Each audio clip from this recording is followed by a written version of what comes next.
કરીશું બેંક ખાતાનું એક્સેસ મેળવી કરેલા લાખોના ફ્રોડની. જી હા, ખાણીપીણીના ધંધા સાથે સંકળાયેલા જિયાઉર રહેમાને અગાઉ સાયબર ફ્રોડના ગુનામાં ઝડપાયેલા આરોપી સાથે મળી ફરિયાદીના બેંક ખાતાનું એક્સેસ મેળવી 10,65,000નું સાયબર ફ્રોડ કર્યું હતું.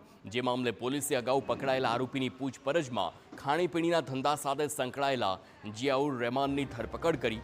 હાલ ઝડપાયેલા આરોપીએ જુદા જુદા લોકો પાસેથી 25 ક્રેડિટ કાર્ડ મેળવ્યા હતા. જે ક્રેડિટ કાર્ડ સાયબર ફ્રોડ આચરતી ટોળકીને વોટ્સએપ દ્વારા મોકલ્યા હતા, જેના આધારે અલગ અલગ જગ્યાએથી સ્વાઇપ કરી કેશ ઉપાડવામાં આવી હતી. હાલ આ ઘટનામાં મુખ્ય આરોપી જામતાળાનો હોવાનું સામે આવ્યું છે.